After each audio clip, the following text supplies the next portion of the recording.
اعوذ باللہ من الشیطان الرجیم انما اموالکم و اولادکم فتنہ۔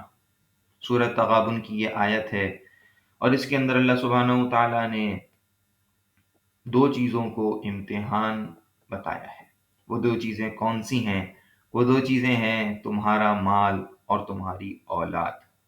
تمہارا مال جو اللہ تعالیٰ نے ویلتھ عطا کی ہے، مال ہے، چاہے انویسٹمنٹ کی صورت میں ہو، چاہے بینک بیلنس کی صورت میں ہو، یہ سارا کا سارا آزمائش ہے، امتحان ہے، فتنہ ہے۔ فتنہ عربی زبان میں آزمائش اور امتحان کو کہتے ہیں۔ اسی طرح تمہارا خاندان اور تمہاری اولاد، بچے، نسل، یہ بھی ایک آزمائش ہے۔ آزمائش ہونے کا مطلب کیا ہے؟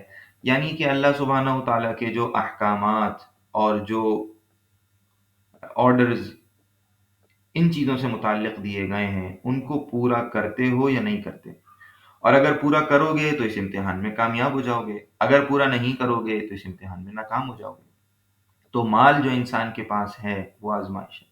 مثال کے طور پر جس کے پاس مال ہے، اس کے اوپر اللہ تعالیٰ کی طرف سے حکم یہ ہے کہ وہ اپنے مال کی زکوٰۃ ادا کرے۔ اب زکوٰۃ کے طریقے کو سیکھنا، زکوٰۃ کو کیلکولیٹ کرنا، پھر اس کو صحیح طریقے سے ادا کرنا، صحیح لوگوں تک پہنچانا، یہ سارے اس امتحان کے حصے ہیں۔ اگر تو کوئی شخص ان امتحان کے حصوں کو پورا کرتا ہے تو وہ اسی امتحان میں کامیاب ہو جائے۔ اگر بالفرض کسی کے پاس مال ہی نہیں، کوئی غریب ہے، ضرورت کی چیزیں اس کے پاس ہیں، تو ظاہر ہے کہ اللہ سبحانہ و تعالیٰ کے احکامات اس کی طرف متوجہ نہیں، اور زکوٰۃ کا حکم، حج کا حکم، یہ اس کی طرف آئے گا ہی نہیں۔ یہ تو اسی وقت آئے گا جب اس کے پاس مال ہوگا۔ تو مال کا ہونا یہ ایک آزمائش ہے، اور جس کو ہم حاصل کرنے کی دوڑ میں لگے رہتے ہیں صبح شام، در حقیقت ہم اس آزمائش کو حاصل کریں۔ تو اگر اللہ سبحانہ و تعالیٰ عطا کر دیں تو بھی انسان کو اپنے آپ کو آزمائش میں ہی سمجھنا چاہیے، اور جو احکامات پھر لاگو ہیں ان کے پورا کرنے کی مکمل کوشش کرنی چاہیے۔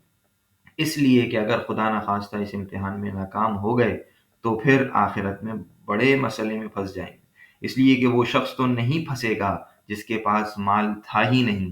اس سے یہ سوال قیامت میں اللہ تعالیٰ نہیں کریں گے تم نے زکوٰۃ کیوں ادا نہیں کی، تم نے غریبوں کی مدد کیوں نہیں کی، لیکن وہ لوگ جن کے پاس مال ہے ان سے ضرور اللہ تعالیٰ یہ سوال کریں گے، اور اس سوال کی تیاری کے لیے یہاں دنیا میں اس امتحان میں کامیاب ہونا ہوگا۔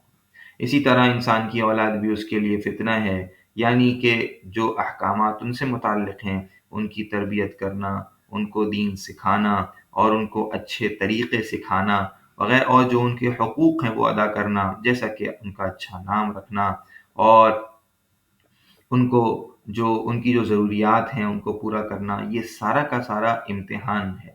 اس امتحان میں پورا ہونے کے لیے بھی ضروری ہے کہ ان اعمال کو انسان پورا کرے۔ اور اگر خدا نخواستہ کسی کے پاس اولاد ہی نہیں ہے تو ظاہر ہے کہ ان کی طرف یہ آزمائش متوجہ ہی نہیں ہے، اور جن کے پاس اولاد ہے وہ لوگ آزمائش میں ہیں، اور آزمائش کا نتیجہ آخرت میں نکلے گا۔ اللہ سبحانہ و تعالیٰ ان دونوں امتحانوں میں ہمیں کامیاب ہونے کی توفیق عطا فرمائے۔ وآخر دعوانا ان الحمد للہ رب العالمین۔